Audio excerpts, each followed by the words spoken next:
And we're live. Hello and welcome to our Testkube webinar. My name is Courtney. I am part of the Testkube team and I'm here today with Bruno. We're going to be discussing in today's webinar how to improve your testing strategy with Testkube and our latest updates to our data-driven test insights. So briefly changing slides, and Bruno, I don't know if you have that or if I do. I can't seem to get it running. There it is. So here's Bruno again. Bruno could say hi. He's our head of product.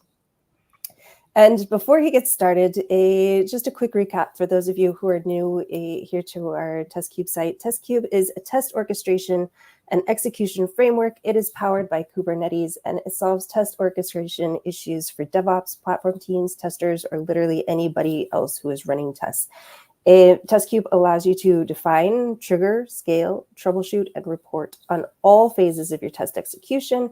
It allows your teams of all skill levels to intuitively build tests and automate test executions, which is very helpful. And Testkube also works with your existing testing tools and CI/CD systems.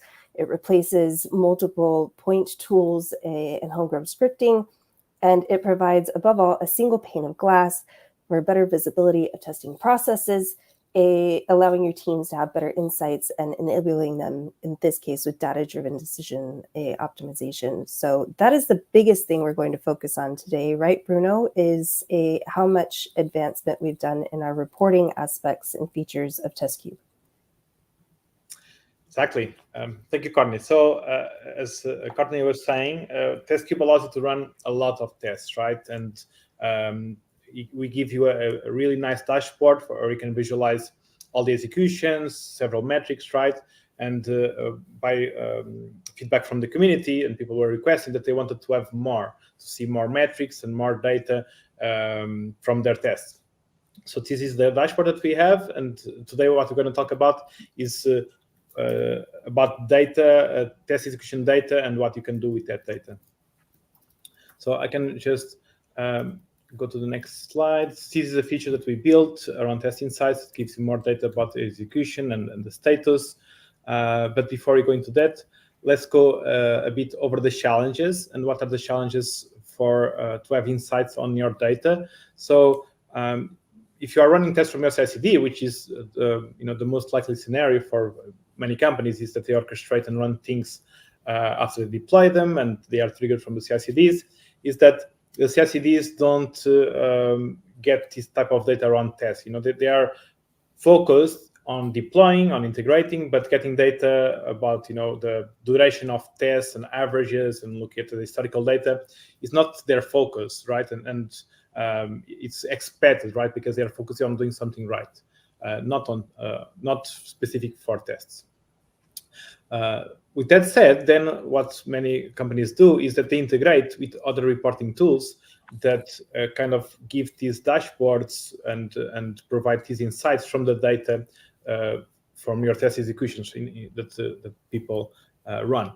The problem with these testing tools or these reporting tools, let me correct, is that they are incomplete. They, in a sense, that they only see fixes the reporting aspects. You have to do a lot of things before even you can have the dashboard there and you can get some insights about your tests. So you have to integrate them either to a CI/CD or to some other system, and many of them they require you to do some code changes. So for you to be able to export the data elsewhere, you kind of need to change your code. And also, some of them are not agnostic, so you cannot really run any testing tool from your process to get insights. You can maybe only get some insights on some of your tests. Also, when you have more than one tool to achieve these, you can get some overhead on maintaining your stack. So the more tools you have and the more they are integrated, the more maintenance you have. And also, you might not have enough data because imagine that you have a Kubernetes cluster, you are orchestrating your test there. You getting this data might be like a burden. You have to kind of implement and go to the extra step of getting that data. And many companies don't kind of put that effort there to get the data. So you end up not having the data to observe what's going on with your tests. So so now all the Testkube solve these challenges. So first, as we said before, Testkube will run and scale your tests in your Kubernetes for you. And so it's responsible for that and automatically is able to capture a lot of data. So able to capture what is the testing tool, what's the duration, what happened, like if did it pass, did it fail. So there's a lot of things that Testkube can do, and it can do it out of the box, right? So this is a very nice advantage compared with other reporting tools that you kind of have to set up a lot of stuff. The other one is Testkube also gives you curated dashboards. So already dashboards are prepared, and so you don't have to set up or use query languages to create charts to see the data. You get out of the box too, also with some flexibility. And also you can export this data. So Testkube is the place that is responsible to orchestrate all of your tests. And also, the data doesn't have to just live there. You can export it and create Grafana dashboards, or see it in other places as well. One, for example, could be Datadog. Is another example of tools you can use. So let me go maybe share my screen. Let's jump into it. I'll demo it for you. And if as we're going on, if anyone has any questions, please do join in the chat, whether you're joining us on YouTube or on LinkedIn or wherever it is that you're joining us. Feel free to add your questions to the chat, and we'll get them answered during our webinar here. Bruno, I think you've got your screen shared. So go ahead and. Yes, thank you. So here, as you can see all of our tests. So Testkube will provide insights on your test workflows. So here is just a few tests that I added before. You see different testing tools here. You see Keysticks for load testing, JMeter as well for load testing, Cypress.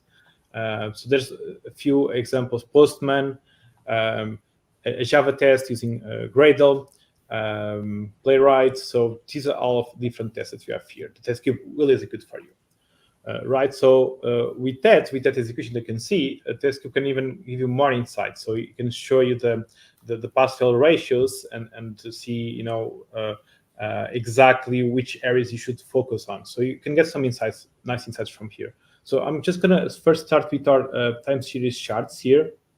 So out of the box, Testkube already prepared some charts for you that are available for all the environments. So anyone that runs any test workflow here will get these charts prepared out of the box.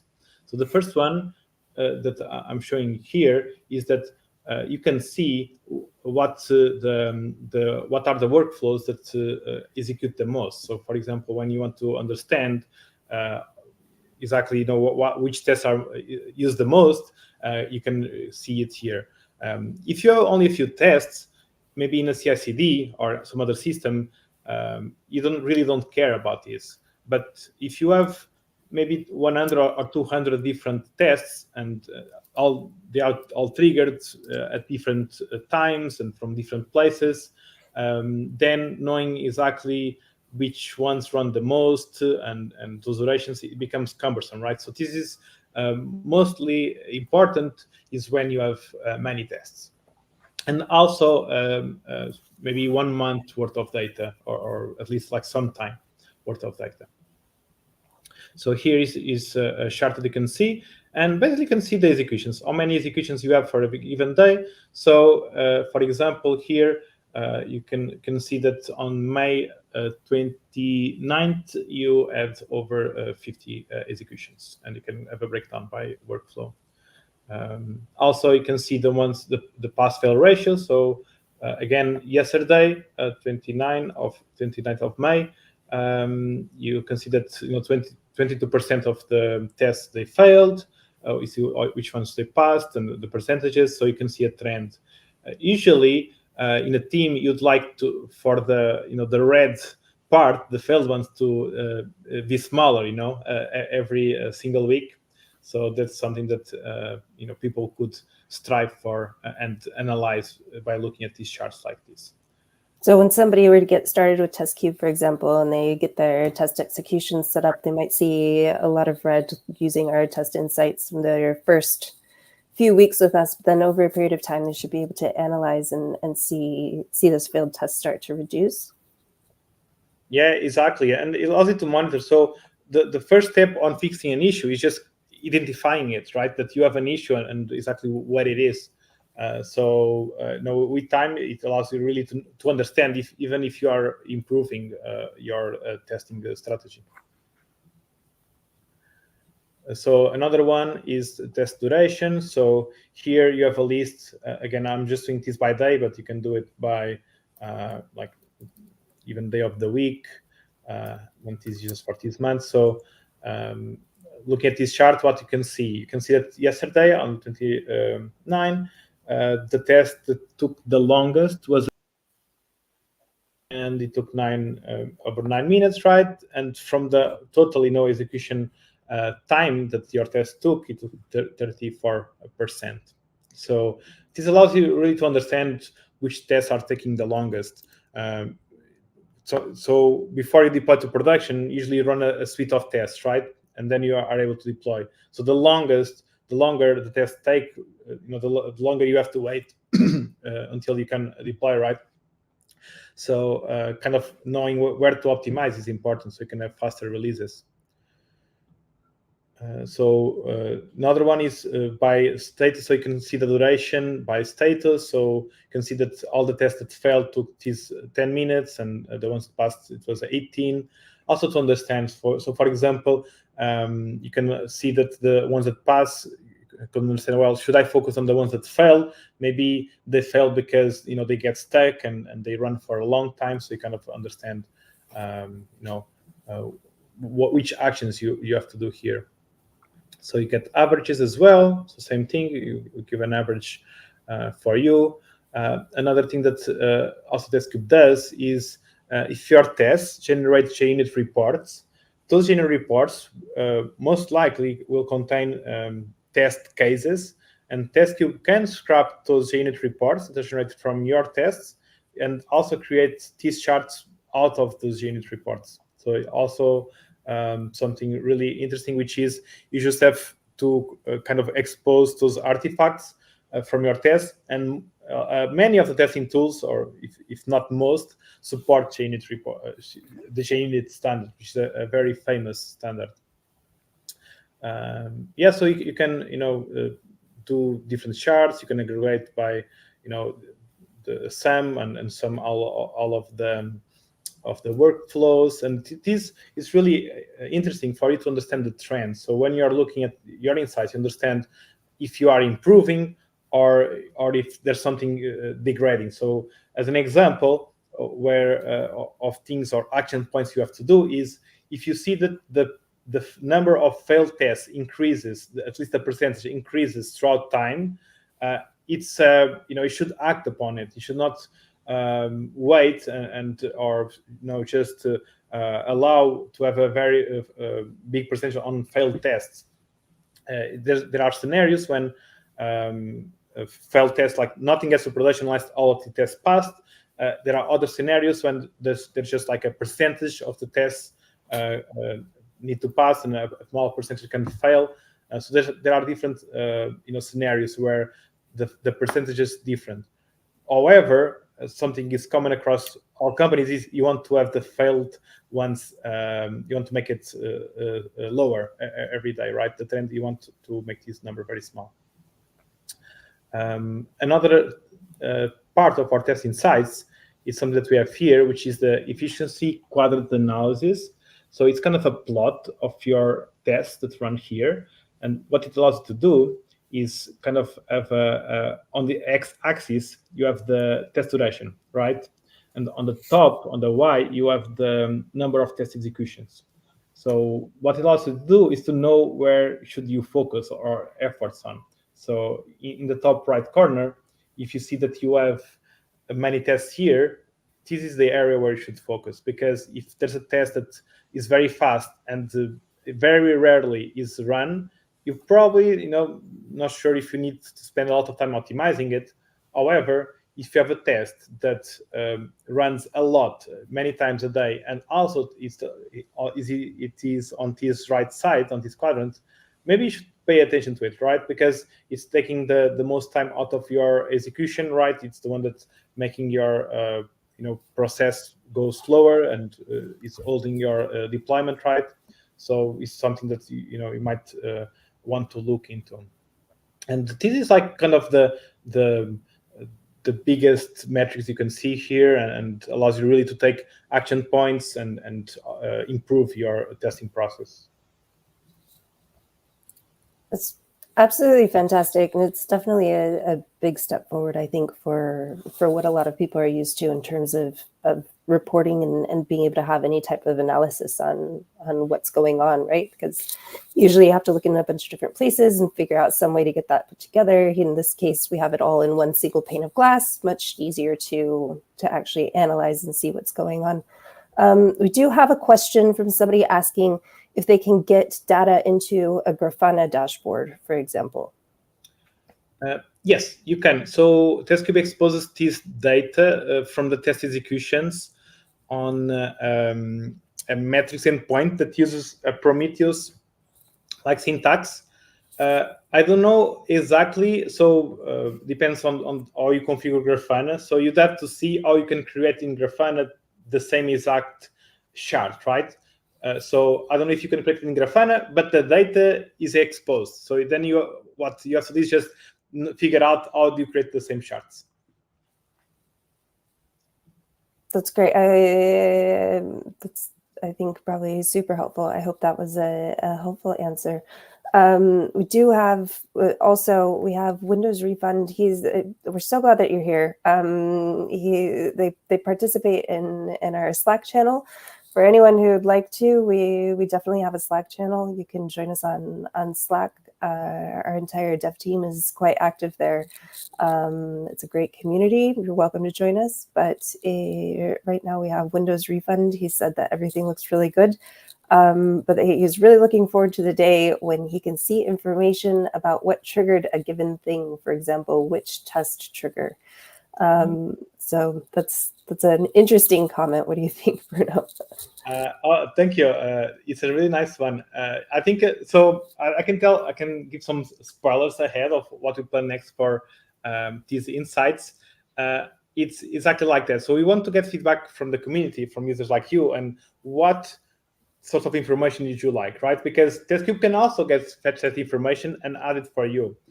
So what we plan to do next is add those kind of presets, right? So what triggered it, also the testing tools. So for example, here you can filter by testing tool as well. Yeah, so that's a really good idea, and that should be added soon to our roadmap. Yeah, that's noted for the future. Again, so nice to see people from our community joining us here and always helping us move our product forward in the way it's going to be useful for you. We do have another question here. Do I have to do any custom configurations to use this? Mm-hmm. No, so you can just run the test. So the way Testkube runs tests is runs as a Kubernetes job. So what Testkube cares about is there's a Docker image, there's a command, and so Testkube takes that, creates a Kubernetes job, and then runs it for you. So out of the box, Testkube will get the duration, we'll understand if the test passed or if it's failed. If you expose artifacts like unit reports, Testkube will also get those and show them here. So no, it's like you can run anything, and Testkube will show it here for you. Great, absolutely fantastic. And if anyone has any more questions, please drop them in the chat. It's great to have people here. Otherwise, Bruno, give us an idea of what's coming up next. We now have really great insights to help people with their reporting and analysis of their test executions and to help them better all of that. But what's coming up next for Testkube? Oh, thank you. Really excited to talk about that. So on Test Insights, we're gonna improve and add more configurations. So things as Windows Refund suggested, like which place triggered the test, the testing tool. We're gonna add a few more charts here, so you can have more choices as well on which type of data you can see here. And also Testkube always improves on what type of data you can collect, right? Because it's the thing that is actually running your test. So Testkube can really know a lot about your test, so you can show it here on the insights. So that's what we're going to improve, is having more charts here and kind of like more configurations. We focus on really giving you a lot of options out of the box. Also, we allow some configurations, but people, you have to kind of balance, right? Which things you support out of the box, which doesn't give you as much flexibility, or which things you want to do it by yourself. So kind of our strategy so far is, on our product, we give you some flexibility and many things out of the box. And if you have to or want to customize a lot, you can expose the metrics from Testkube and then visualize it in like a dedicated dashboard like Grafana, for example, where it allows you like to customize charts like very in deep, right? So that's kind of the vision for Test Insights. Yeah, I think it's such an exciting time for us and for our users as well.